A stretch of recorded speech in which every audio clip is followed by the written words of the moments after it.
Hello, friends. I'm Kush Khandelwal, and this is Ageless Athlete. A few years ago, I started asking questions that would not leave me alone. Why do some people keep pushing mentally, physically, spiritually long after others burn out or break down? What does it really mean to age well when you still crave movement, meaning, and mastery? This show is my search for answers. Each week, I talk to elite athletes, everyday adventurers, and pioneering researchers who are stretching the limits of what's possible across age, injury, illness, and self doubt. You will hear hard won lessons, untold stories, and science backed strategies for building a body and mindset that lasts. For those of us joining for the first time, welcome to the show. For the rest, thank you for joining us again. Time is our most valuable asset, and I deeply appreciate you giving me your time today.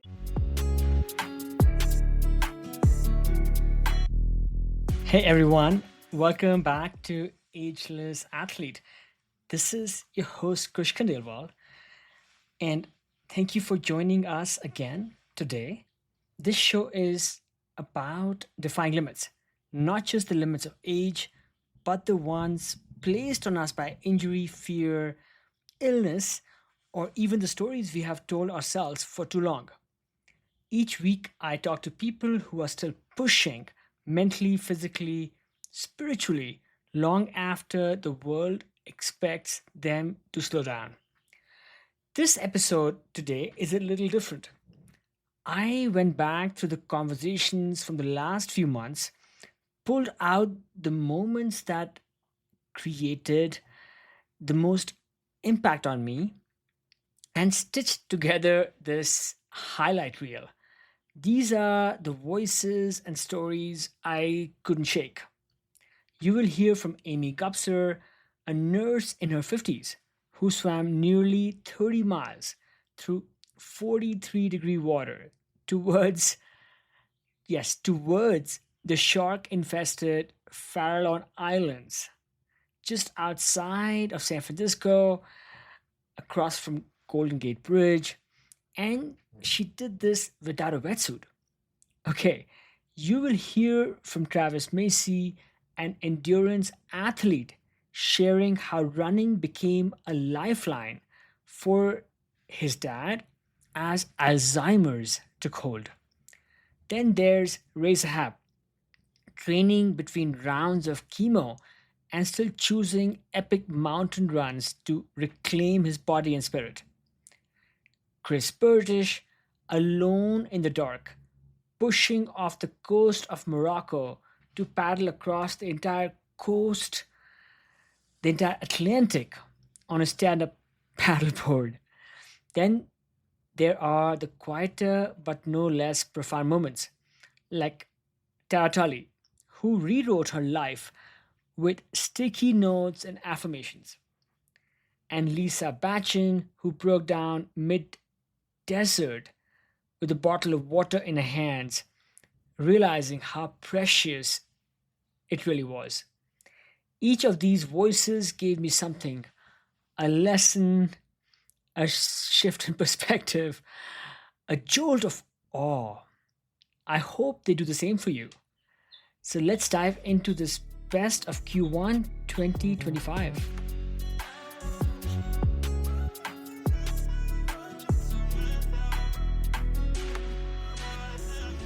First up is Amy Gupser. She is a neonatal nurse in her 50s and the only person on earth to swim nearly 30 miles from San Francisco to the Farallon Islands, also known as Shark Island, without a wetsuit, in 43-degree water, densely populated with great white sharks. This isn't just a story about physical endurance. It's about breaking down the impossible into bite sized chunks. Listen to how she trained her mind and how she stayed calm when her body began shutting down from the cold. And yeah, if you're curious about what kind of person does this for fun, definitely check out the full episode. So Mhm. please describe this this thing that you did for like the everyday person? Open water swimming is any body of water that you swim from point to point. And typically there's lakes in the Midwest that they have events in. There's the oceans on both coasts that have swim events. And the reality is the accessibility to lakes and the ocean is our best resource in the whole United States.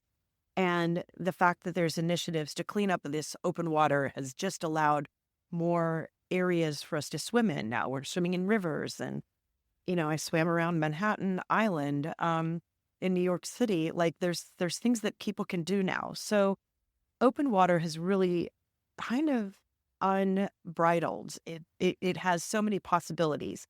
So for somebody that does pool swimming, you really can't fathom the distance you're covering because you're just going back and forth, back and forth. But when you're in open water, you swim to that point or you swim there and then you come back and you could see the distance. And it just kind of is very kind of uh, reassuring, but also encouraging because it seems almost unfathomable that you could do it and then you did it. And then it's just kind of leads to more and more distance. So the swim that I did was from the Golden Gate Bridge to the Fisherman Buoy at the Farallon Islands. Now, the Farallons are from the Golden Gate Bridge, 29.7 miles. And only 5 people have swam the other direction from the islands into the Golden Gate Bridge. And I saw the swim the other direction because who swims toward the Shark Island, right?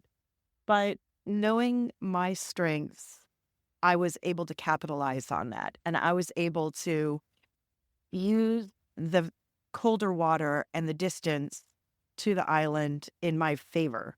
So the other people dove in at the island and it was cold, but then it got warmer as they approached San Francisco, whereas I knew it was going to get colder and I was swimming toward the sharks.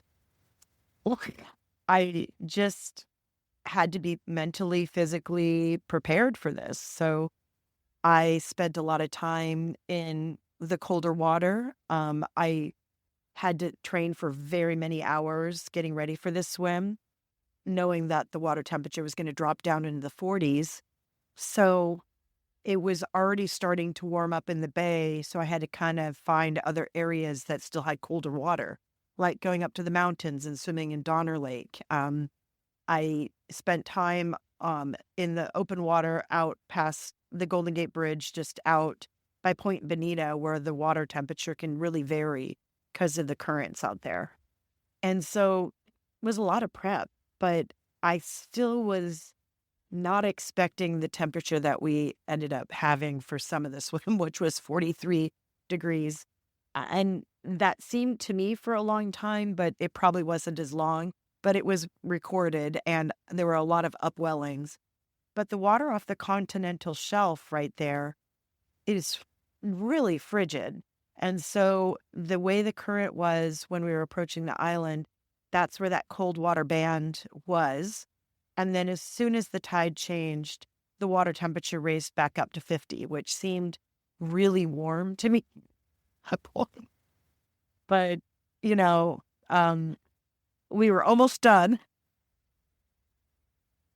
And I didn't want to stop because I didn't want to have to do it again. So I knew I had to get through it because it's hard to push through. It's painful when you swim in that cold. I mean, when you're out in the cold and your hands start freezing, my whole body was doing that. So I had to figure out a way to get through that.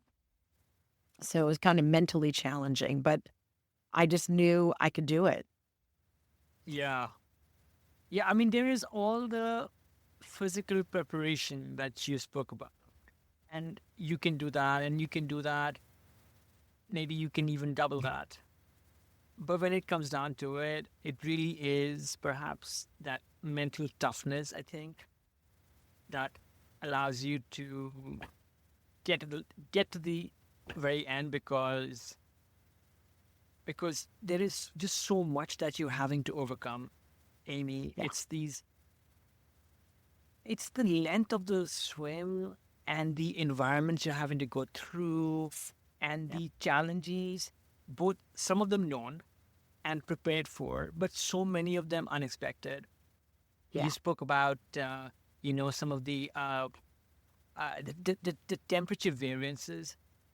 Yeah. Let's just talk about that for a second. Again, cold water swimming in the 40s, Saint's wetsuit seems Hmm.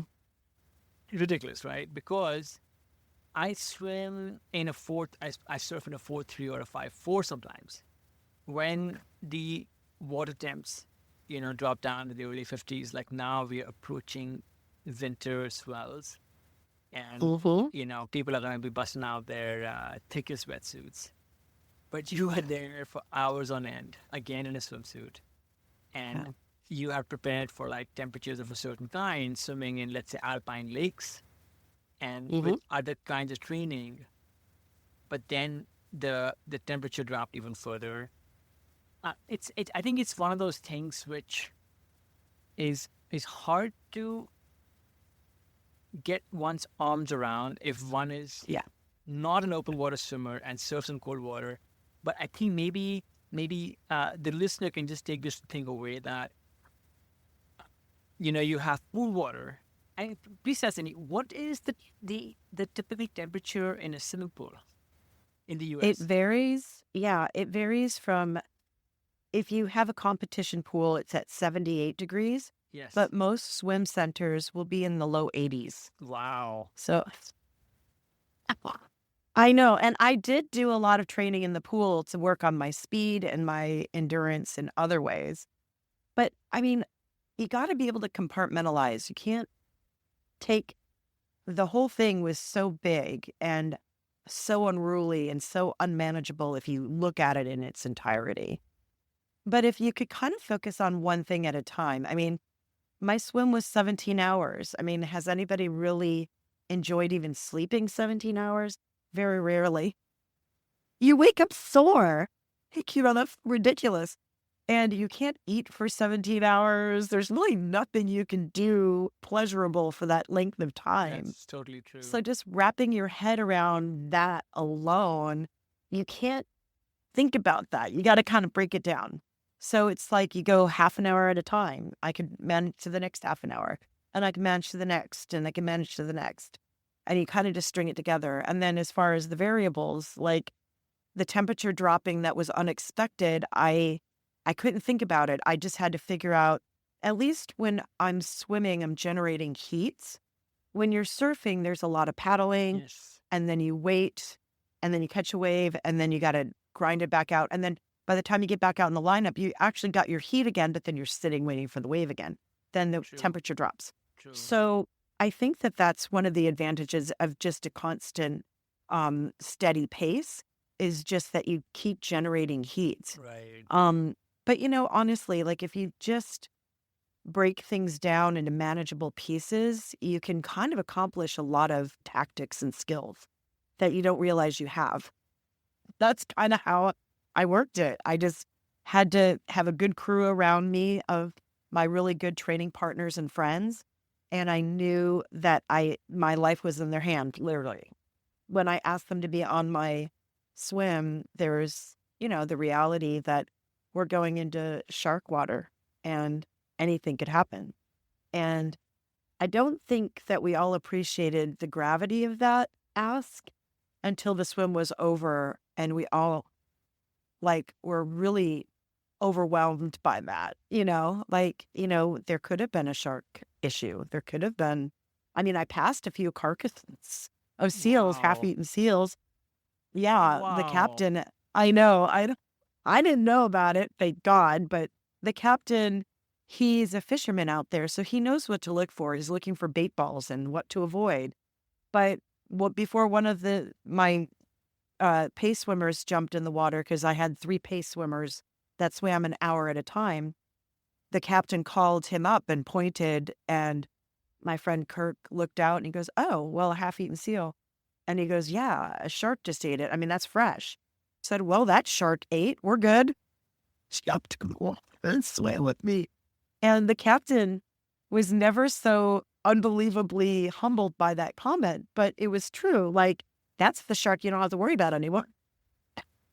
Had already eaten. So, he got in the water with me, and he couldn't really say no because he knew he was there to help me. And that was the ask. So we were very grateful that nothing bad happened. Next up is Travis Macy. You might know him as an elite ultra endurance athlete, but what moved me most was how he's been running, literally. Besides his dad, Mark, who's living with Alzheimer's, this one's about love, adaptation, and refusing to give up movement and purpose, even when memory begins to fade. It's one of the most moving conversations I've had on the show. You'll hear a lot more about that in the full episode if it speaks to you. So I would like to hear from you on how you've personally seen the power of these things in helping your dad continue doing the things he loves. And by doing that, extend his health span. Yeah, yeah. Kush, I couldn't agree more. And you're exactly right with health span and with I love the Being Mortal by Atul Gawande. Are you familiar with that book? Or I haven't read y- I haven't read that book yet. I you know know, I of think an I important know read. of his books. Yes. Yeah, I highly his main theme is that idea of like, in addition to longevity, quantity of life, like let's emphasize quality, and especially towards the end, or with something like Alzheimer's, or with a terminal illness or something. Let's try to be clear, or for those of us who have aging parents, like, what conversations do we need to have? Uh, y- you know, um, and that's interesting to say because, at this point, like, having any hypothetical or conversation with my dad, I mean, that's the possibility of that is long gone. Now it's just doing it. But yes, back to your question, has being active outside enhanced his health span? I mean, hell yeah. Like, that's number one is human connection, and number two is moving outside. And those things, there's, of course, we don't know, had we not put emphasis on those things, where would the Alzheimer's progression be at? Like, there's no way you can know. But, I am very certain that, wherever he's at today, he's doing a whole lot better physically and psychologically because of, again, number one, the human connection, and number two, being outside and moving. And basically, it's like, at least for us over the last 6+ years, it's been a constant, like, push up against the boundaries of what's capable. Push, push, push. And we saw in Fiji, like, man, we pushed that boundary, and we got we got right to the limit. And luckily no one got hurt. No one, I don't think it was irresponsible to go out and do that race. I could imagine someone with Alzheimer's is doing this. Like, that's crazy. Like, that's not responsible. Well, maybe that's not in their mind, but with me, with my two teammates, with the structure of the race, the safety infrastructure, that felt like an acceptable risk to do something really important that we would never do again. And we've kept doing that. We've kept pushing that boundary, Kush. And it was first, it was doing ultra runs, and for a long period of time, it was Dad being out doing his own training, riding the mountain bike, running, trekking, and those things have disappeared step by step. Like, I had to steal my dad's bike, Kush. I had to, like, it became apparent that physically he could still ride a bike, but he could not stay on the side of the road, and it wasn't safe. And, like, I culminated a visit to my parents' house by taking his bike. And, like, I'm still sad about that. And it was the right choice, So he kept running. He kept trekking. He kept going out up until about 3 months ago. He was going out alone one little spot next to little rural dirt roads, not much traffic. Dad could go out and he'd go up and down this hill. Yeah. And like, what did that, to your question, what did that provide? Like, dude, that provides everything. It's like structure to the day. It's purpose. It's excitement. It's routine. It's movement. It's fitness. It's, bone density. It's cardiovascular health. It's autonomy, you know, it's so many things. And we've had to remove like, my mom called me and my siblings and she was like, guys, what do you think? I don't think dad can do this alone Yeah. anymore. And, and we're like, yeah, like probably not. Cause like, the inevitability of getting lost or getting hit by a car. So like, okay, well, there goes the autonomy, but we can still do it with him. And my mom does it, like it's still like, that's the plan. And, I call my dad at night and I'm like, Dad, what'd you do today? And I love it. he says, I went running, bud. Like, oh, it's all I got to do, bud. Every day I just go running. And that's because it's still part of his identity. There's not a whole lot of actual running going on. It could be 10 minutes or it could be 3 hours, depending on the weather or the energy or whatever. But it is still being outside. It's still moving. It's still the fitness, the bone density, like all that stuff. And Kush, you can see when he is exercising, and I think like, research would support this, cognition goes up. Like he doesn't become some mathematician or something, but his cognition goes up. You can tell he can comprehend more. He can remember more. He'll throw in some random hilarious one-line joke. And you're like, Dad, where the fuck did that come from? And you're like, Dad, where the fuck did that come from? Just out of nowhere. And it's great. It's really important. And like, how long does it, but then you find the next thing and you keep, I can imagine maybe someone's in memory care. In some of these memory care facilities, they have a great like fenced in, kind of outdoor space with walking paths. Like, man, get people outside, let them walk, let them move, let them do it alone if they want to, and let them do it with someone. Cause that's a great, like, let them, who cares who it is? Find a person whose hand they can hold and walk circles around this place, and maybe they can't walk. Well, do it in a wheelchair, move outside, however you can do it. Yeah, I think, No, I think it's huge. Alzheimer's is awful and it can take so many things away, but it cannot take away the vitality and even the immediate dopamine rush that fresh air and exercise can bring you. So that is excellent advice, that whether it is something maybe as extreme as, I don't know, going And I on a mountain think, bike if one is able to, but even holding somebody's hand and going for a walk around an outdoor space, one should continue doing any of those things to the best of one's ability. Yeah. And that taught me, Kush, and here I am, much younger, ideally sort of, I have a lot of capabilities as an athlete, but man, dude, last fall, I couldn't do anything. I mean, I couldn't, my parents lived 2 hours away. Like I couldn't drive and see them. Like that was really hard. I couldn't, after a while, the only thing outside, I could go for a walk and then I could walk up this hill, I can see it out there and there's a great view. It's a really spiritual place.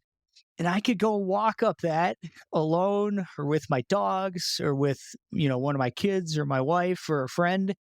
And like, that was huge. That was a huge part of my concussion recovery. Like, yeah, I want to be training. I want to be, I want to be doing these, VO2 max intervals. Like I want to be doing all this shit. But right now I can walk up this hill at a heart rate of about 100 and I can get to the top and I can do a 360-degree view of this awesome valley and find some spirituality and connection and calm.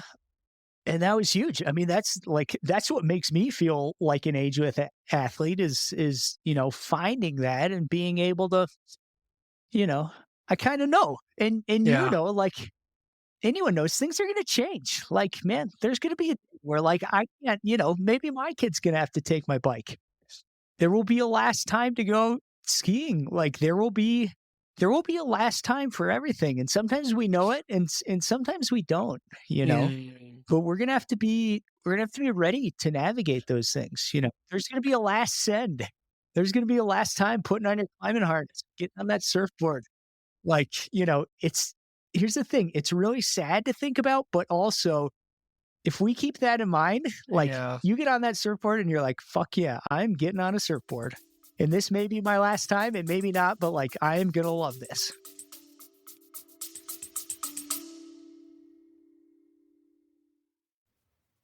I've been thinking a lot about energy, not just in training, but in recovery, in focus, in how we age.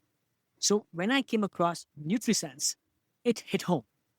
It's a program that pairs a 24 by 7 glucose biosensor with a dedicated dietitian to help you understand how your body responds to food, stress, sleep, and movement, and then act on the data. I chose it because I wanted something real, not another hack or one size fits all plan, just honest insight into what's actually going on inside me and how to build habits that last. NutriSense has helped over 150,000 people take that step. And if you want to try it, you can get 33% off your first month with code AGELESS15 at nutrisense.io. Again, that's nutrisense.io, code AGELESS15. You can also find this information on the show notes for this episode.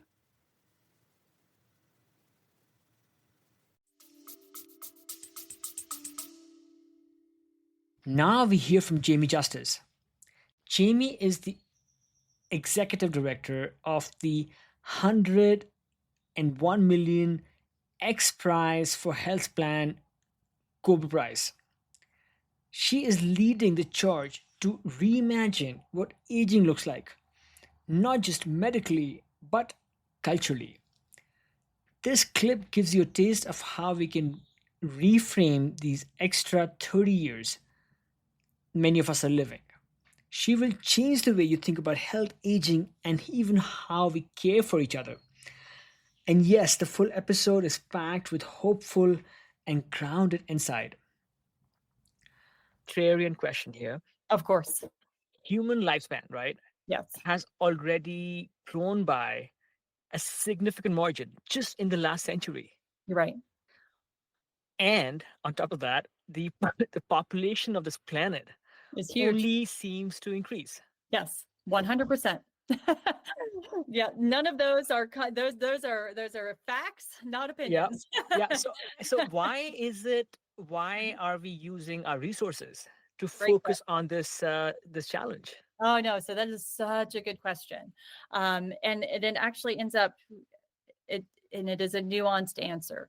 So you're absolutely right. So right now, humans are living around, in most Western and developed countries, about 30 years longer. Our life expectancy is about 30 years longer than it was at the turn of the century, so early 1900s. So 100 years, an extra 30 years, that's pretty amazing. And so what we're living with now is for the first time a change in our population structure. Is that we're the first of generations to actually have most of our natural predators removed. And that's been mainly through public health, right? So we have, through clean water, through sewage, through vaccination, through improved maternal care and infant care, and through better trauma treatment, right? And so if you don't get thrown off a horse and break a leg, you're not going to die in most cases. If you have a heart attack, people are also not as likely to die as they once were. We have all of these managed conditions. And so we are living longer. But the subtext here, right, is that even if we're not trying to change our upper dimension, right, that sort of that upper maximum lifespan or median lifespan, the truth is that we don't have a care or health system that is capable of addressing our health during those extra 30 years of life. And if we actually look at the numbers from a public health level, that there's something called the health adjusted life expectancy, which is how long are you expected to live without a disease or disability that's going to have a major impact on your engagement, your ability to live and to be in a community. And that's in the US, there's a 12-year gap. So our life expectancy has increased. Our health expectancy has not. It's hit a cap and just sat there. And so the push for this prize isn't necessarily how are we going to make people live forever or be immortal or, any of those things. It really is how do we tackle solutions to actually address health, so that the years we have are spent in better condition, better functioning, better engagement, and that we can change the perspective and the shift of how we think about the relationship between aging and disease and aging and disability. Is how do we shift from a sort of a hopeless mindset and a palliative approach to aging to one of care and promise? Because I think there still is a lot that can be done in those out years that actually lessens our impact on the environment. That's one of the other things is, yes, as we live longer, those who stay in decent health and can remain independent, their impact on the planet is actually less than many others in the population. But again, it's those who are not so dependent, is that as soon as we begin this active acute care model in late stage, whether it's through dialysis or other sort of those medical costs and medical needs, not only does it have a personal burden, has a caregiver burden, it also has a major economic burden and a big carbon footprint. And so again, any solutions we can do to actually improve our health and independence, it automatically has an environmental impact and footprint as well. And so the two are not as in conflict as they might at first seem. I appreciate that. The one other thing I was thinking about when you were talking is also that well, for example, I feel I am using more resources in my older years. I'm also in my mid 40s than I did even like 10 years ago. And sadly, I mean, that draw I have on society will not go down, right? Yeah. The other thing I also realize is a lot of people, when they reach, let's say, what popular culture calls like those golden years, right? and they are often at maybe at their peak or close to the peak of their intellectual and cognitive capacities. Yeah. But if their health does not cooperate, we lose so much of that capital. We do. I think that, I think I love this reframing where, once you get to a certain point, it's not about keeping you alive.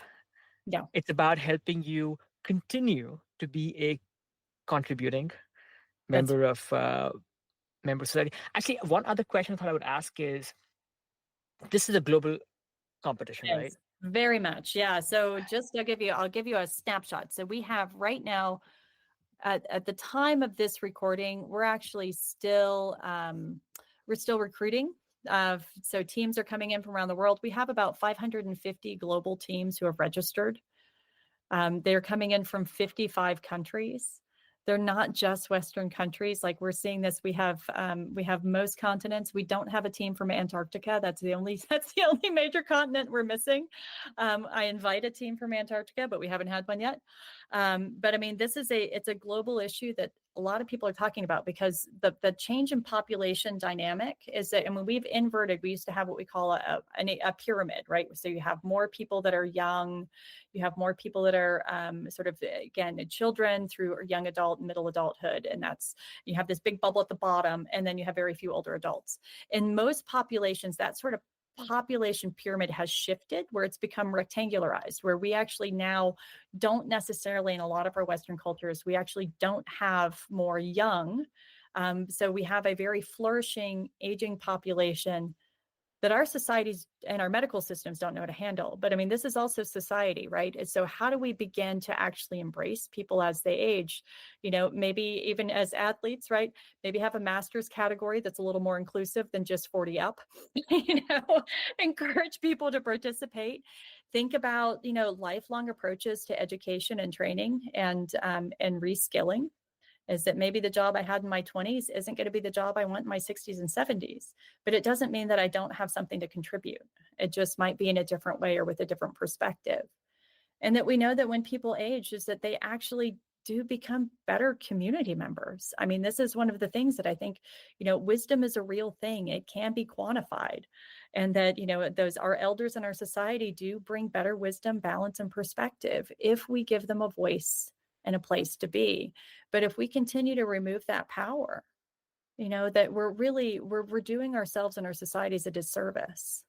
And that one part of it is one part of it is this health thing, right? Is that if we have these therapeutics, if we begin to address sort of this biology of it, that's one way to show that it's like, hey guys, this is really, and it's important. There's opportunities and there's hope. But it also has to be coupled with building the discussion around how do we now embrace our aging societies, our aging populations? Is the answer isn't just to put people in a home and forget they exist. It isn't to ignore them. It's to invite them in, have the conversation.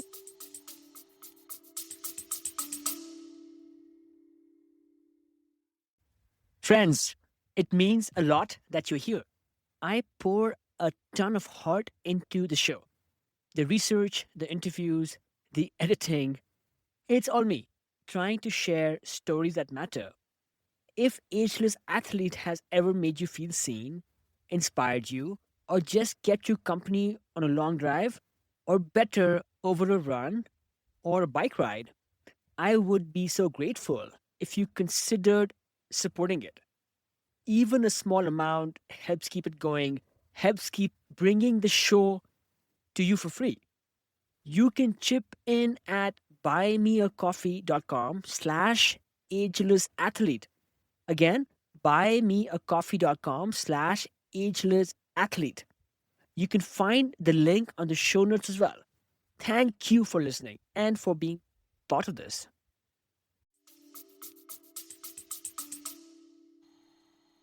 Ray Zahab has crossed the Sahara, the Arctic, and many of the world's most inhospitable places on foot. But Ray got hit with a cancer diagnosis. Instead of retreating, he kept training through chemotherapy. Every month, he set out to do something epic between treatments. This one's a masterclass in resilience. If you or someone you love is facing illness or uncertainty, I can't recommend his full episode enough. Where are you with your cancer journey at this time, Ray? So I'm in remission right now. I have an incurable form of a rare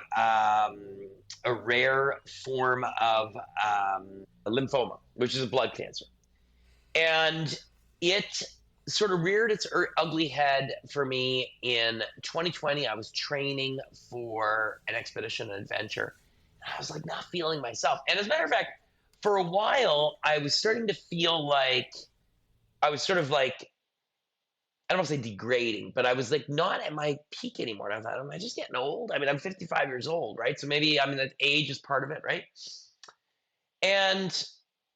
But then my wife was like, no, something's not right. Like there's something not right. And long story short, through a series of tests and over the course of 6 months, they were able to determine, it took them a while to figure out what I had, that this cancer that I had that basically, was in my bone marrow was preventing my body from creating healthy red blood cells. My protein levels in my blood were extremely high, dangerously high levels of protein in my blood.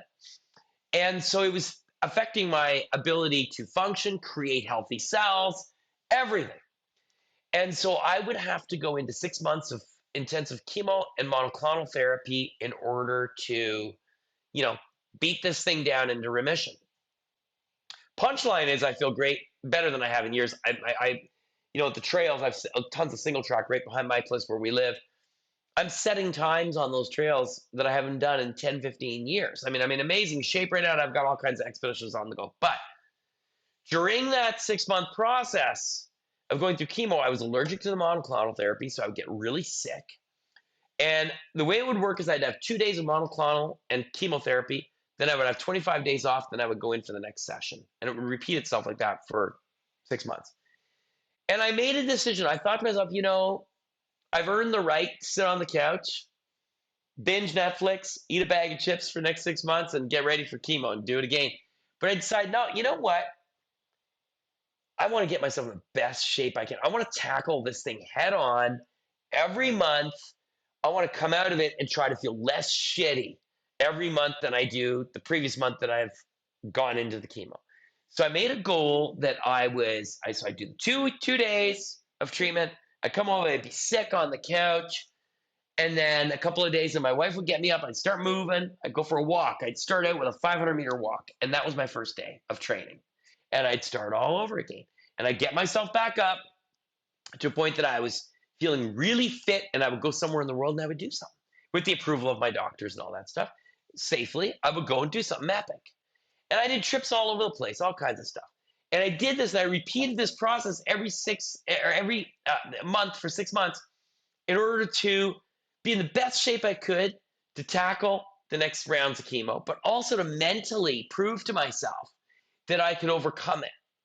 And that I would come out of this thing at the other end and be stronger than ever. And that's where I am now. And you know what? I'm in remission. And guess what? I never think about it coming back. I don't worry about it because there's too much good stuff. Cancer has taught me that there are too many great things that happen each day in our lives. The best day you have is the one that you're 6 feet up and you're not 6 feet under. You just got to try and everybody's experience is different. But you just got to try and find something in that day that's positive, Yeah. I mean, every day being alive and healthy is a gift. And some of us have been learning that in a more challenging way than others. But your story of, or your experience of like taking that step with fighting and trying to recover your health by going out and exercising and staying fit is maybe such a valuable lesson for us. But I can only imagine, Ray, I don't know enough about cancer, but I believe that chemotherapy is traumatic physically and mentally. And I'm guessing, you have your round of chemo and then you wake up the next day and you're feeling fairly brutalized. Oh yeah, dude, you're sick as a dog. And then you decide, hey, you know what? I want to make a choice here. I can do Netflix, or I can, find my running shoes and go out. It seems to me that both this attitude that you had, which is this attitude allowed you to go and exercise, which changed also your mindset and your positivity, and I think it might have actually helped in your efforts to fight cancer. So tell us about, maybe you went to your doctors, for your next round, and they're like, oh my goodness, you somebody who's going through this this tough regimen, you seem that much more alive and positive. So tell us, whether this approach you had has been sort of a huge catalyst in helping keep the disease at bay. Yeah, I mean, look at I believe that and I've said this before too, the greatest challenges we face in life are 90% mental. The other 10% is all in our heads, right? I mean, it's our outlook and it's the way we perceive things is in a large part our reality, right? So I would go in for chemo, and there were I'm in Canada, so in different medical system, but I'm in Canada. I'm in this huge waiting room.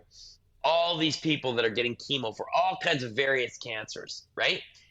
And I go in, I'm waiting my turn. I got the same number you get at the deli. You get your, and I'm waiting for my number. I'm looking up at the screen, and I'm looking around me, And there's all these people that I'm thinking that person's not going to be alive in another week or two. That person, I mean, I could have had it a hell of a lot worse, a lot worse. And it dawned on me on one of those, meeting rooms, waiting room visits, that it can always be worse. It can always be worse. So, you've got to tackle these things. You've got to go at it. Now, there's nothing wrong with everybody has their individual interpretation of the life they're living and what they're going through. That's the way it is. It's relative. Just like I said, the great things are relative to us as individuals. So are the most difficult things that we will do in our lives, challenges we will face, health issues, etc., are relative to us as individuals. You cannot compare yourself to anyone else. So these are only my own personal experiences. But I certainly learned through the process of chemo and going through the cancer that once again it's solidified in my mind that we are capable of a lot more than we think we are. Yeah, no, that sounds, again, just a reinforcement of that keystone message. Any other like life lesson you care to share, Ray, on your journey with battling cancer? Because many of the people listening to this podcast, they are maybe older in years, and they have similar challenges, perhaps.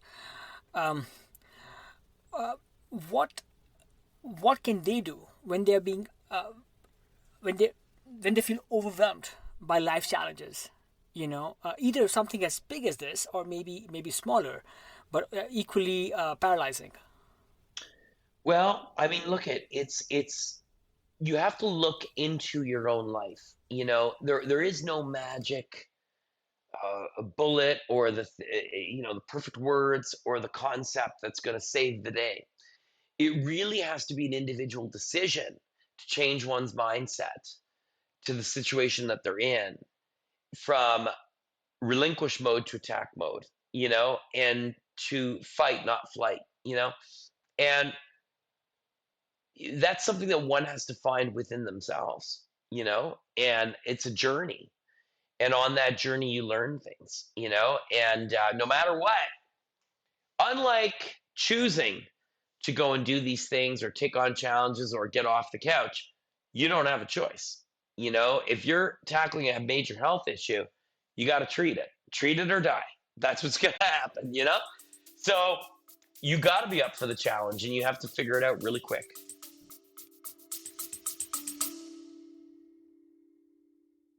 Hello, friends. Just a quick break. This is not an ad. If you have been enjoying these conversations, I would love for you to subscribe to my newsletter. It is where I go deeper, sharing stories, reflections, and behind the scenes insights that don't always make it into the podcast. I write about what I'm learning from elite athletes and how to stay ageless in body and mind. If you have ever wanted a thoughtful, inspiring read that ties it all together: training, aging, mindset, and awe, you will love this. You can find the link in the show notes, or just head to agelessathlete.co. Again, www.agelessathlete.co, that is, to sign up. And yeah, just a couple of emails a month, and you can unsubscribe anytime. Absolutely no spam ever. Okay, back to the show. Steve McClure is one of Britain's greatest rock climbers, and he is still climbing 514 plus elite rock climbing grades in his 50s. What stuck with me, though, wasn't the grades. It was how much he loves the process, even when he falls on the final moves of his climbing project over and over. He talks about failure with joy, with play, and with no rush. This mindset, it's gold for someone working towards something meaningful on or off the wall. You will find more gems like this in his full episode. This mental game is so complex. So, how, maybe for the everyday person, how do you developed this kind of this process of trying really, really hard and wanting success, but also this bit of um also this kind of headspace where you're like, oh, I want this really bad, but I just love this so much that I almost don't want it to end. And I'm sensing that is maybe what ultimately allows you to succeed on something so next level. So any clues as to how this mental game for the rest of us can be evolved? I mean, I'm sure that's a huge subject that people could deep dive into. And in terms of, I mean, let's move away from that route just for a moment. More lately, when I've been trying routes, I've almost been pleased to fall off because I can have another go. And there was a route I was trying in North Wales recently. And I fell off the last move a couple of times, and I obviously when I fell off, I was like, "Oh damn! Like, should have got that. Like, that's so disappointing." But then in the time that I got to lower off, in those 20 seconds it took me to get to the ground, I was like, "Okay, cool. I can still come here again. I could still come to this. I mean, I could still go anywhere, but there was a reason to go back. There was like a focus. It was something that I really wanted to go back, and I could try those moves again with proper conviction. Obviously I can do the route 2 times, but it's that one time, the first time, which is really what it's all about. So yeah, I think if you can think about it like that, then I mean, ultimately, you've chosen a route, you really like it, you're really enjoying it. So why be so stressed when you don't quite do it? Because all that's going to happen is you're going to move on to another one. So, I mean, all these routes that we do, we climb in all these amazing routes, and as soon as we do a route, we tend to move on to the next route. We kind of feel that's a bit odd, really. I mean, it's not like when you listen to a piece of music, you go, "Oh, that was a good piece of music. I'll not listen to it again." You'll, of course, listen to it lots of times. So when we climb these amazing routes, why do we do them again? Why do we just move on to the next one straight away? So I suppose that's my mentality with climbing, is that if I'm really enjoying it, then if I don't send it on that day, then the good news is I get to try it again and enjoy the whole thing again with all those cool people in that great place, with that beautiful weather, all that stuff. It's just there again to enjoy. So don't rush it, and don't be disappointed if you don't do it, because you get to have another go. I love it. I love it all. It's so amazing. I think myself and maybe a lot of other people have to still work on maybe resetting our approach a little bit, so that, yes, for sure, you get on a route, and let's say you choose a route because it inspires us in some way. But at some point, that process shifts where, that desire and love sometimes gets a little bit eroded, and gets replaced by that sort of that stress. But I think the more we can hang on to loving that route, or it could be anything else in life, I think, in fact, the more we will enjoy life per se, because we will look forward to those things with that much more enthusiasm. But then also maybe also kind of help us towards success, because I mean, if one is happier, Yeah. one is more at ease with maybe those two dualities of success and failure. Yes. Yeah. I mean, I would add to that. I'm probably one of the relatively few climbers who have tried at their max to not have had any projects get away from me yet. As in, I've not invested heavily and come away without a tick. Now, I think that's pretty lucky, but I do know tons of climbers who've, really given their all to something. And then for whatever reason, either injury, old age, or perhaps they moved away, or it was the end of a trip or something, they came away what they would potentially call empty-handed, as it were. Now, I've not had anything actually get away from me yet. There's bound to be one at some point that I try and let's call it fail. But yeah, so far, just about managed everything I've really tried. Thanks for that, Steve. I didn't mean to ask you about that because, yes, from what I can sense, you have obviously you've accomplished a lot of things, but then you've also managed to complete most things you've set out to do. And is it because, sorry, and I don't mean to sound a little bit negative here. Do you think you have perhaps not raised the bar for yourself high enough, or that you have just been very astute about your abilities and how far you can push? Because, like, for example, Rain Man, I mean, that was the hardest route in the UK, and I don't know how many repeats it's had, but I'm sure it's still one of the hardest routes in the world. So you are setting the bar really high, but for yourself, though, you think you have done that? I mean, that's a good question. Yeah, have I just basically avoided trying properly hard? Have I just stuck within my comfort zone? I feel like I've got a reasonable awareness what I can achieve, and maybe I don't like to set the bar too high. Maybe I don't like to take the risk that I won't succeed. And certainly these days, the routes that I choose, which are, longer than an on-site, I get really inspired when I feel like I can do it in a time frame that feels comfortable, and that might be 2, 3, 4, 5 days. I've not really got stuck into something which I can tell right from the off is like, wow, this is going to take me 30 days.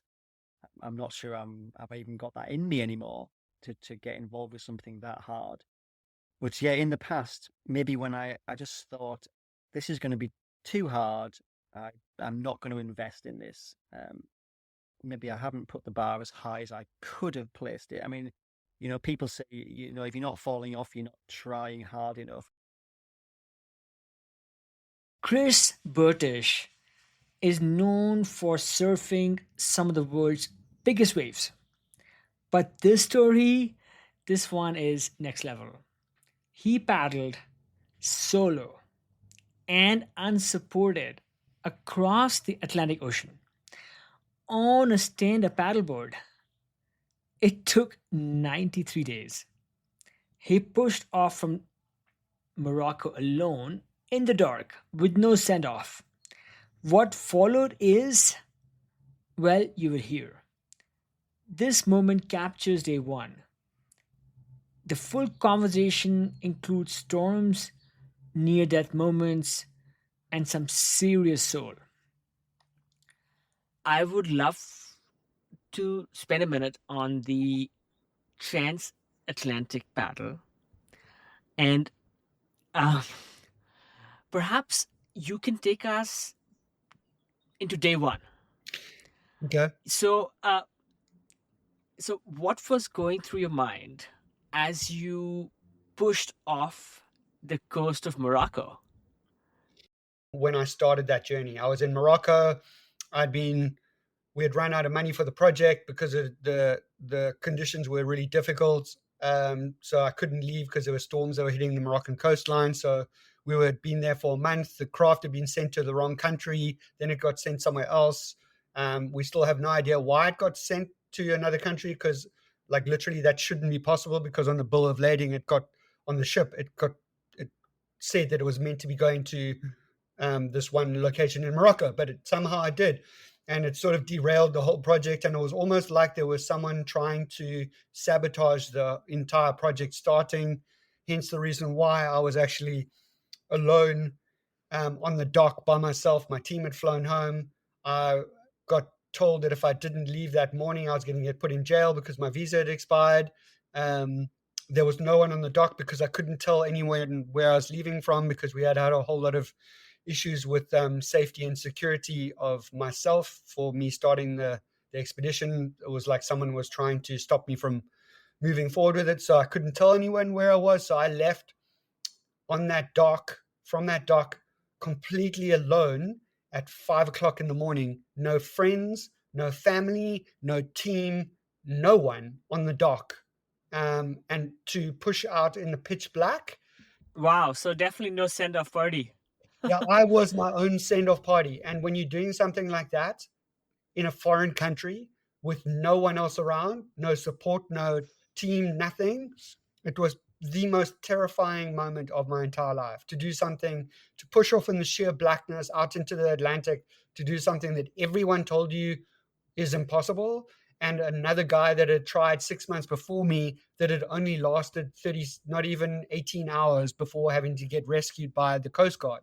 I mean, it was, yeah, it was an incredibly poignant and testing moment physically, mentally, and emotionally for me, and how you push through your fears and adversity and keep yourself in a positive mental framework when everything around you is telling you not to go. But you have to override that and still proceed forward and just take that first stroke and that first paddle stroke and push through your fears.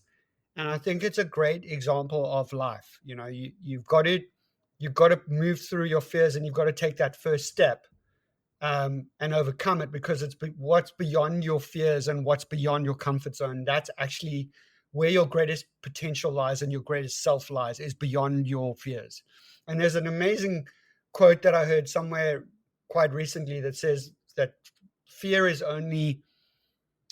it's a mile wide, but it's only an inch deep. And I think it's a beautiful quote and terminology for framing fear in a positive way. You just got to just dive right in, and you've got to go head first into it. And when you do that, it's never, once you move through that first initial state, you know that you can overcome it. But you've got to take that leap when everything's telling you not to. And I've been very fortunate that I've learned those lessons through big wave surfing that I've applied through all other areas of my life as well. Is that fear is debilitating for most people, but I've learned that fear is actually one of the greatest tools to be able to help you enhance yourself and overcome great adversity. And also, your greatest version of yourself lies beyond your fears. So every time you have fear that is trying to misguide you to not move forward, 99.9% of the time, that actually should be the point that actually drives you to continue forward through the obstacle and the challenge that is ahead of you that you're facing, because that's actually the path. So this famous quote by the Stoics that says, whatever stands in your way becomes the way, is actually the greatest line that will help direct you on your path to discovering your greatest self. Because it is when you have an obstacle and a challenge and adversity or a goal in front of you that seems terrifying, that actually should remind you that you're on the right path and that you need to keep on moving forward through that challenge. Because whatever stands in the way becomes the way. So whatever challenge is facing you that is giving you the fear, that's actually, it should be reminding that you are on the right path and you need to keep on going. Which for most people is completely the opposite. For most people go, oh, it's a sign that I need to stop and not move forward, and all these things are happening because it's a sign that I mustn't be moving forward in this direction. No, it's the sign that you are on the right track and you need to keep on pushing through that, because that's when most people will give up and stop. That's when you need to keep on going and push through, because that's where your greatest magic and potential lies beyond that fear. And that's where you learn the most from yourself, and you grow the most. And that's where all your greatest goals and self lies, beyond those fears. Be the bison, as I say. The bison is the only animal that actually runs towards a storm. Did you know that? Sure. Yeah. So that was day one. Yeah. No, I think I read about the bison maybe when I was researching your book and your story. So just putting a pin on that journey, yeah, pushing off the coast of Morocco by yourself after having faced incredible hurdles just seems so overwhelming. Not only did you not survive the first 18 hours, you went on to complete this historic battle. And I feel like the ordinary person, they hear 93 days and alone at sea, and I think they don't actually grasp what that means. So maybe you can describe a typical day and what did survival look like? Well, survival is different almost every single day. I mean, the first three to 5 days of that journey were horrendous. Everything you can imagine could possibly go wrong went wrong, and a whole lot more. I mean, even though I had a backup of a backup of a backup, I had my wind instrument stopped working, my autopilot stopped working, my water maker stopped working, my all my solar systems went down, and then I was paddling between 12 and 15 hours a day. So the only way I can put that into perspective for most normal human beings, it's like doing a full Ironman every single day, without having the luxury of being able to change your muscle groups to other sports, and also being able to then refuel after you've done your full Ironman for the day, to go home and then eat all the stuff that you want to eat, to refuel, and then rest for whatever 7 to 12 hours after doing a full Ironman, but doing that every day on freeze-dried food and not enough, on 3 to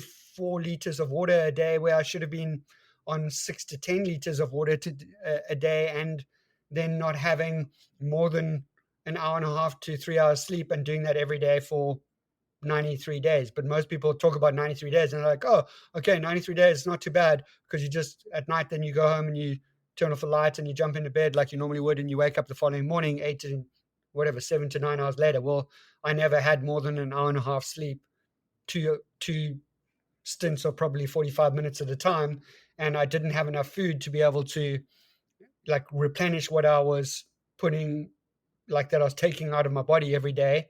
And in the first 3 to 5 days, I realized that even when I was not paddling, there was actually a current that was taking me back onto land. So the only solution I had to not get shipwrecked down the coastline was to carry on paddling. So I ended up paddling between 20 and 22 hours a day, and then not sleeping pretty much. So it's just so I didn't get shipwrecked down the coast, because there was no one that was going to be able to help me or support me. There was no team, there was no friends, there was no family, there's no Coast Guard, there's no one that you could call. So if I got shipwrecked down there, that was it, game over for me.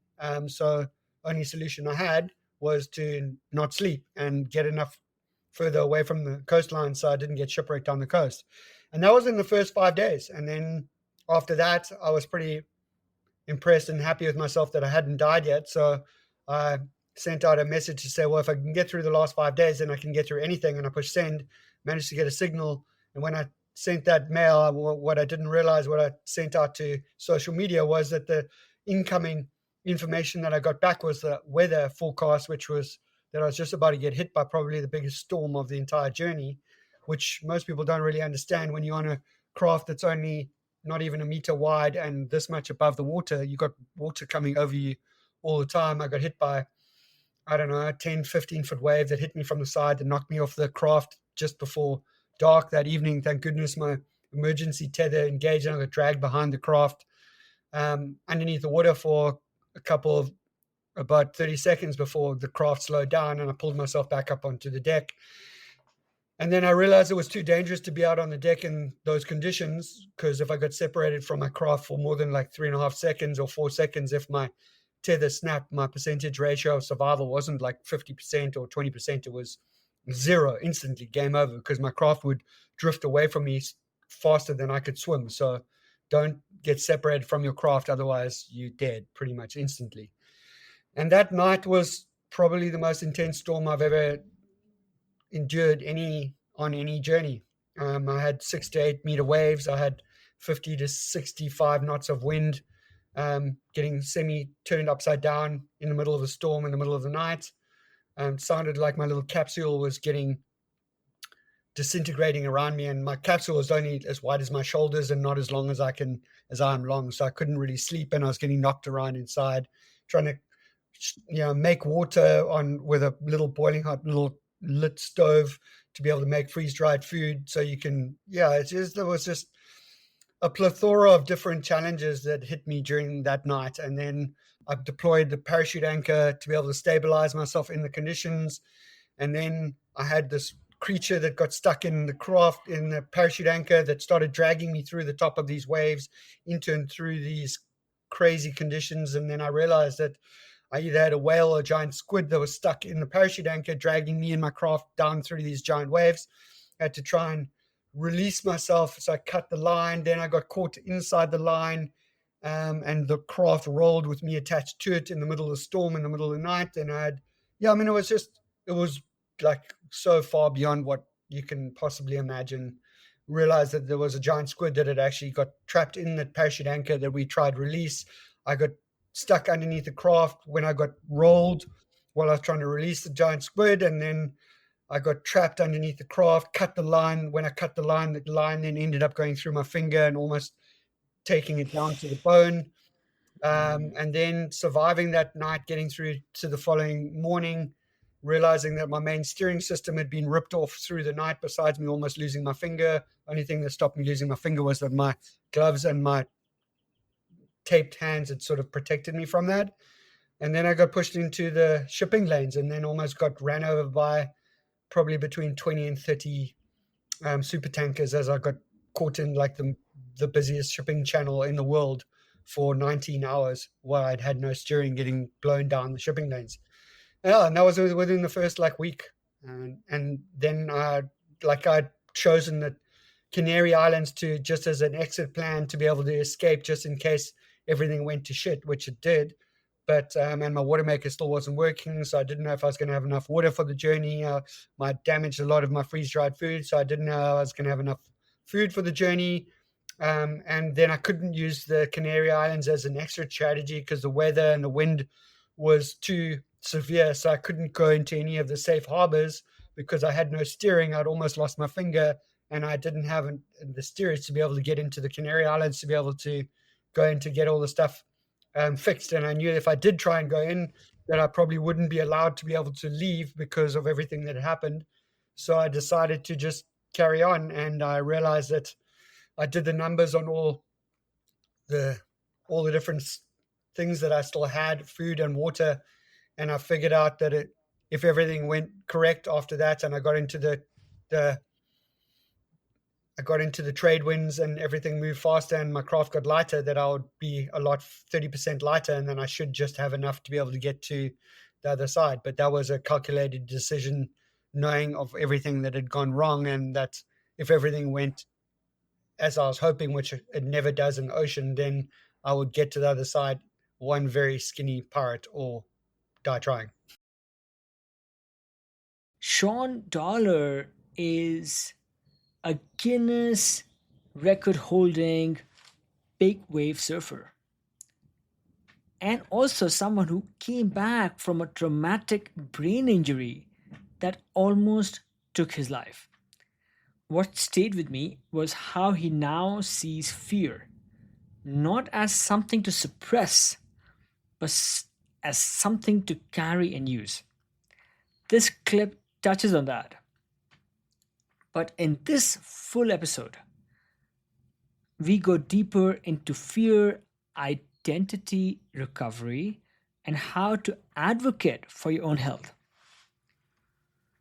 I've had a few big wave surfers on the show, and it seems that every one of you has a different relationship to fear.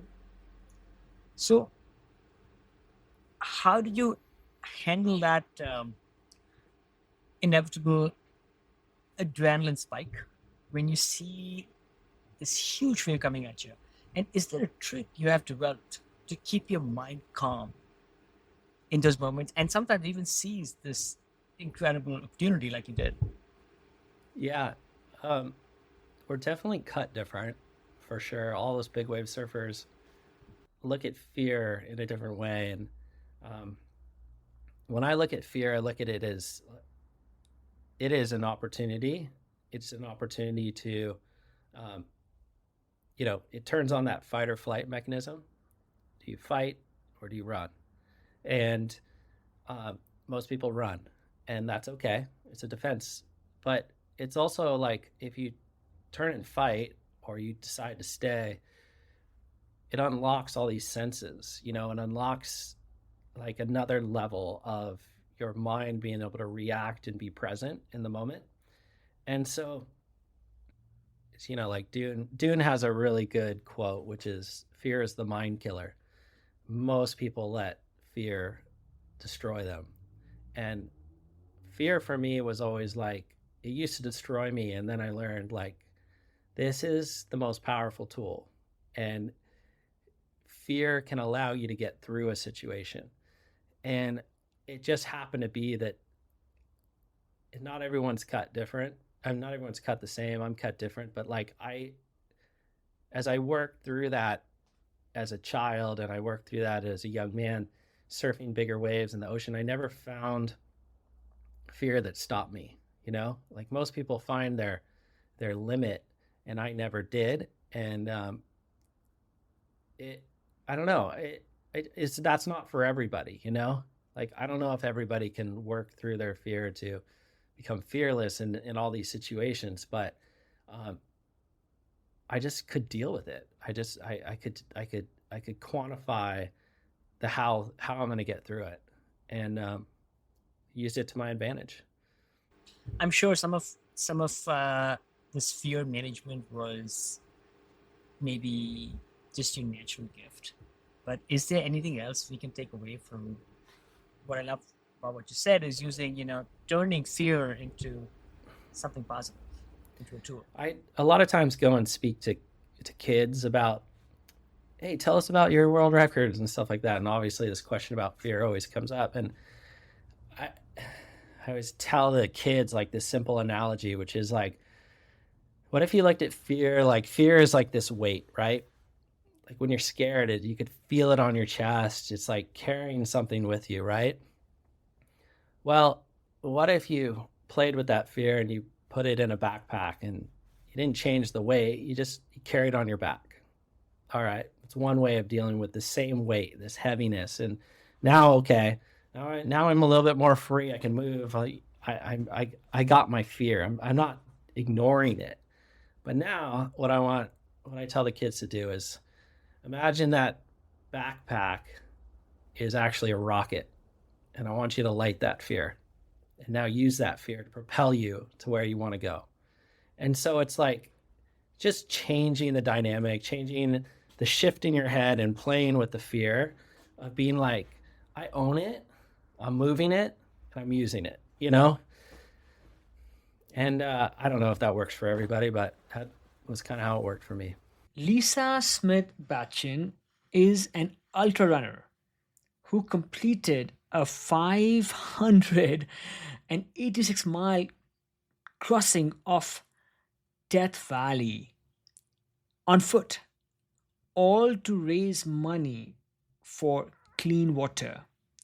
At the finish, she held a single bottle of water and broke down. That moment still sits with me. Lisa reminds us that suffering, when aligned with purpose, it can be sacred. You can hear the full depth of that journey in her full episode. Lisa, yeah, that's it.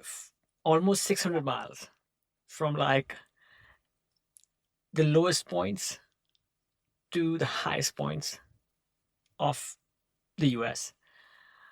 They seem, let's say, unfathomable to a lot of us, including me, who is not a runner. I'm going to be a devil's advocate for a second here and ask you like a slightly contrarian question, which is, in this world we live in, you know, there is suffering widespread, undesired suffering at a huge scale, right?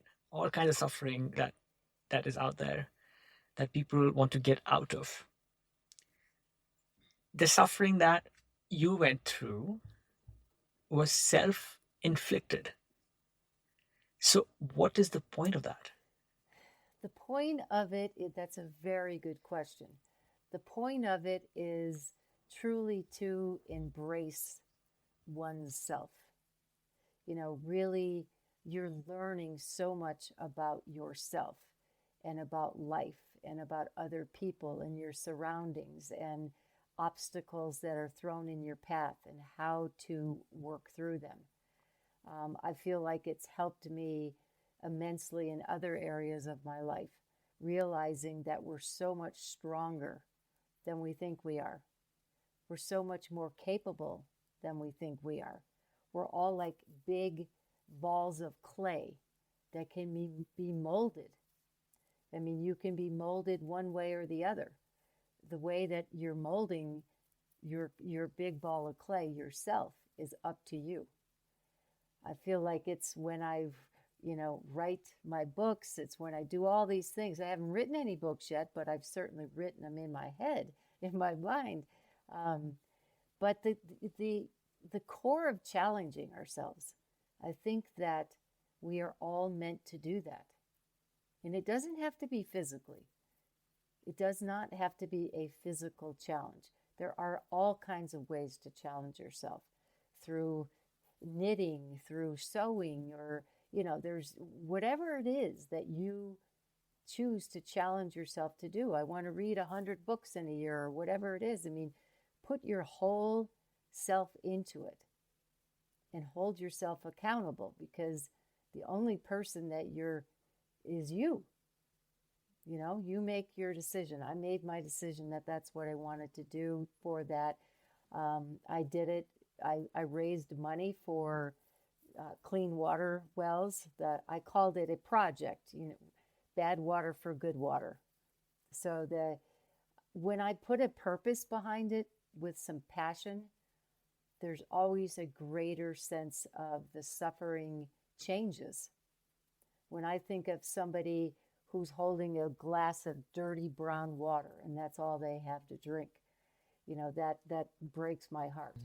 If I can do something physically with my being an athlete to help others, that's helps the suffering, because they're suffering a whole lot worse than I am. Mine's temporary. At the end of the 11 days, I got to sit down and the suffering is gone. It's gone, because not only you work through it, sure, you might be sore and your feet might hurt and you might be tired, but at the end of the day, you're sleeping on a bed and eating good food and drinking clean water. And it really kind of put it in perspective to me. I'll just tell you when I did the last mile, okay, I had 1 mile left to go, and it was exhausting. I wasn't ready to finish. I wanted to keep going.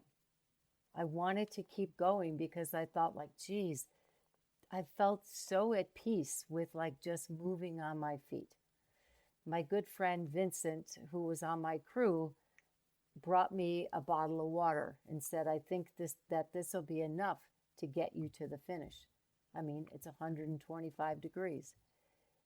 And this will be enough. And, I want you to take this mile and go by yourself. You're going downhill to Badwater Basin, minus 282, feet. And I'm so emotional, very emotional. And we had just found out that somebody had died out there in Death Valley, walking out into the desert because he didn't have enough water.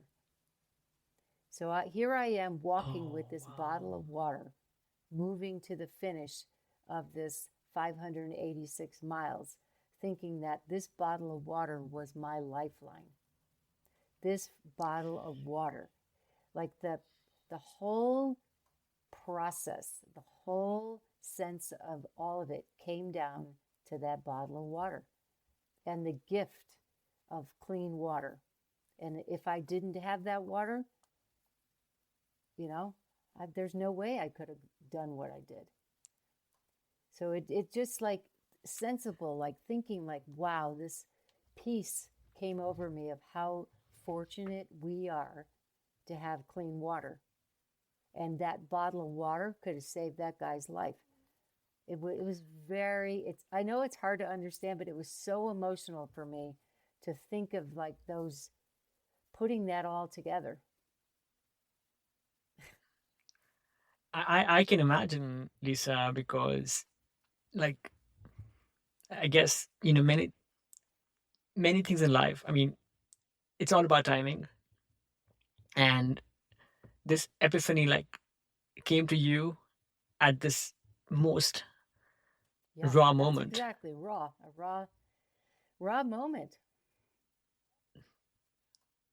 Yeah, I mean, it got you, it hit you, and you were at this most vulnerable point, and you took that learning though, and I think many of us, we often have that, and we will overlook them and waste them. Instead, you took that, and then you went on to dedicate a good part of your career towards raising funds Yes. to be able to provide clean water to many of the world's thirsty. Yeah. A lot of the, I mean, over many years, it's, truly winning races never really made me happy. That was not, it just was like, oh, big deal. I mean, honestly, it never made me happy. The true happiness and joy for me as an athlete came when I knew what I was doing was helping other people and raising money for all different kinds of causes, all different varies of things. It just gave me a really great purpose behind part of my why. Otherwise I felt, geez, leaving my kids, going out at 4 a.m. or whatever it did, it just, and when the going got tough in any event, to think of somebody else that we're helping because we're doing this, or groups of people, or whatever it might be, really just became such a passionate part of my why I do these things. Last but not the least, are you with me this far? Tara Tully. She is not famous, but Tara is unforgettable. Tara lost over 100 pounds, overcame an eating disorder, and summited Kilimanjaro and ran a 140-mile ultra marathon, which took her over 56 hours. What helped her get there? Affirmations, words, speaking life into herself, literally writing truths on her walls when her mind wanted to spiral. This is just a glimpse, but if you have ever needed to rewrite your whole story, go listen to the full conversation. The anxiety and depression we spoke about. I think you also mentioned struggling with an eating disorder. How did those challenges shape your relationship with running and any other kind of movement? Do you think running helped with some of the things you were going through? I think it did for me because I think when I was really stuck in that negative mindset with my body, it was about punishing. It was like some sort of outlet. But when I shifted that into, I realized like running for me wasn't about punishment, but I enjoyed it. That like I started to value my body, where before I didn't value what my body could do. It shifted me into I valued my body, so it was something that I wanted to take care of, and to because it's really amazing what the human body can do when you feed it properly. When you and now the way that I think now, when you foster those positive thoughts, and even like in what you say, that how your body responds to all that, and now I really understand that the value of the word and how you speak to your body, how you speak. And you can speak something negative and manifest that, or you can speak something positive, and whatever you speak gives energy and gives life. Absolutely, yeah. The power of positive affirmations. Right. Can you give an example, Dora, of how you learned and then trained yourself to really harness the power of words? Yeah, well, I think that's something that kind of came later. I'm not sure that I really even back then acknowledged it, but now it's something that I've really studied over the past few years. There's some spiritual mentors that I've just really gleaned a lot from. Um, but I mean, one example, I'll give you an example of something that just happened yesterday, even that I had to catch myself in, is because of my history in the past of with the pots and everything, of not being able to finish races before and missing cutoffs. There's with my coach, with Lisa, I decided to sign up for a shorter race because I'm working on my speed, and some of that is still coming back, but I'm approaching it differently. And when I first signed up for this 50K I did yesterday, like some of that fear and anxiety came back of like, oh no, they have cutoffs at this point, they have cutoffs at that point. What if I'm too slow? And I had to catch myself because I told her, I said, I'm worried about it. And she's like, you need to get that out of your head. And I'm like, yeah, you're right. I need to get that out of my head and stop saying that I am fast enough. I am going to make the cutoffs. And so, but that was just something recently where, like a little change in how I was thinking about it and what I was saying. I started saying that, yes, I'm fast enough. And so in my training, even in the few weeks leading up to it, I visualized, and I kept saying every time I would do like my heel repeats, I'm fast enough. And I was fast enough yesterday. I'm, it's something that's like, speed is not something I've been good at in the past because of the pots, but now it's something that I'm overcoming. And I was fast enough yesterday.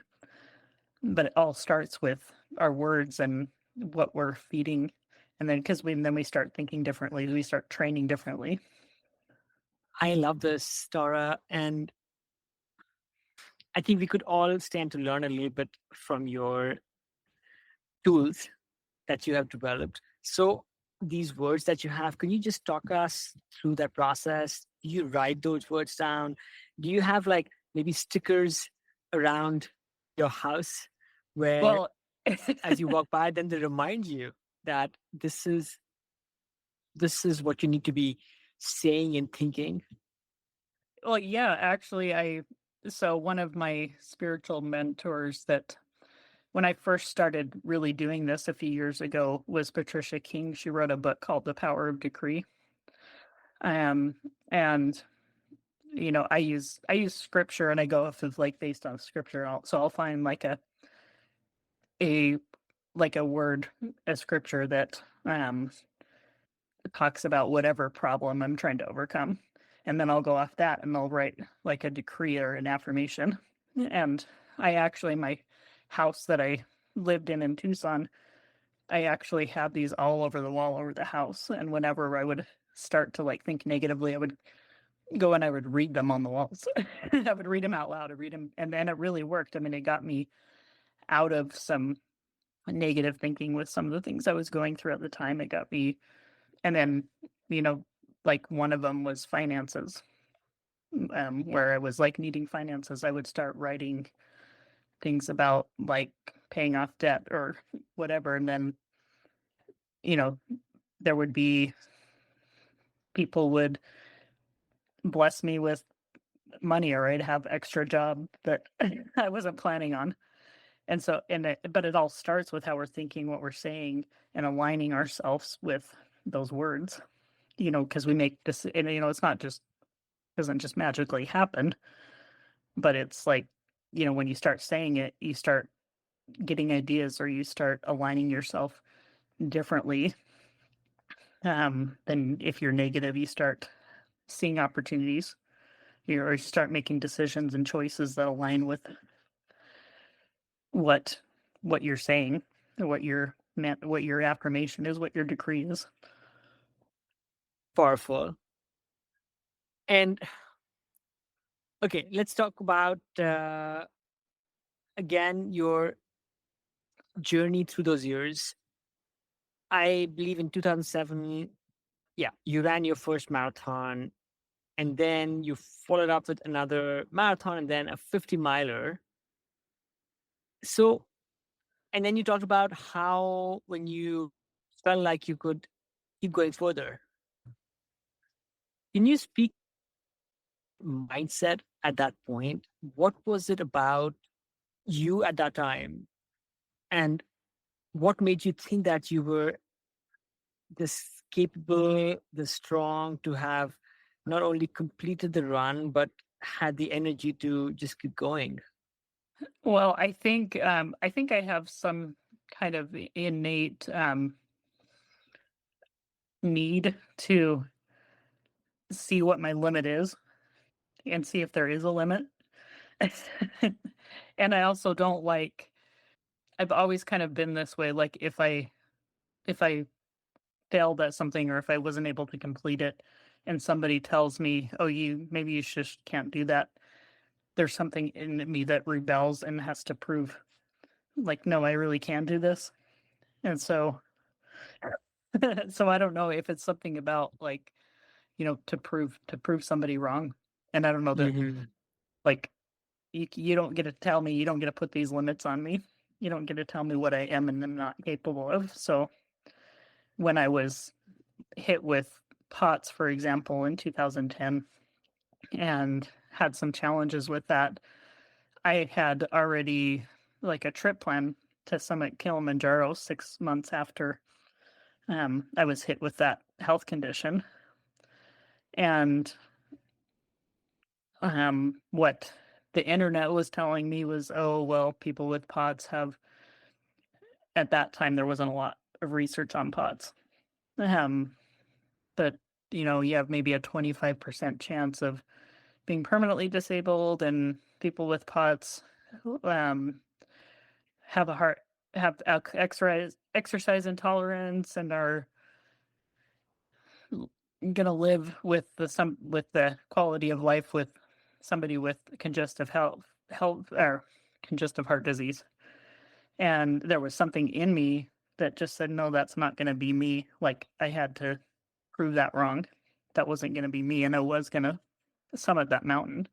And so I went from almost being bedridden to finding a doctor that supported me, that's had, in her own clinical experience, actually found that people with POTS who pursued intense exercise actually fared better and were able to overcome.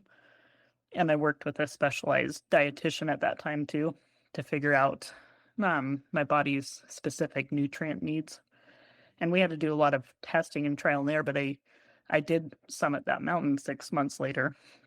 And not only did I summit the mountain, but there were 5 people in my family that went. My parents, my brother, and my ex-husband. I was the only one who was able to make it to the top of that mountain. And it was, I think, because I had done months and months of preparation and I had made that affirmation, I am going to do it. And I know my body also has these challenges, so I'm going to figure out what I need to overcome these challenges before I even go.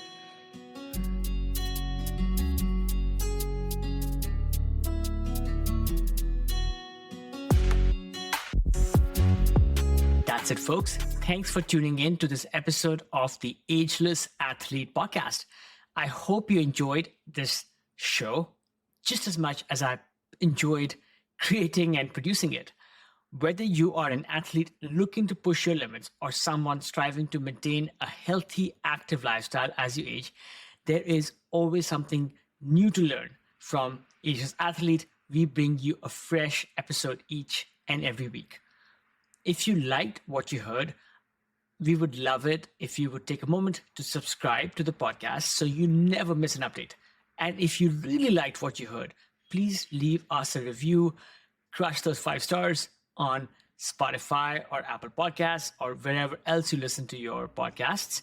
It helps us reach more people who are passionate about staying strong and resilient, no matter their age. don't forget to visit our website and leave your email so I can send you occasional insights, stories, and tips to keep you inspired and motivated on your journey. You can also follow us on Instagram at Ageless Athlete Podcast and on YouTube at Ageless Athlete Podcast as well for even more great content. All of these links are available on the show notes for this episode. This show is entirely produced by me, Kush Khandelwal, based out of California with the help of my trusted adventure pup Roger. Until next time, keep challenging yourself. Keep pushing those limits. Stay mentally and physically fit. Continue doing what you love to do. And my friends, stay ageless.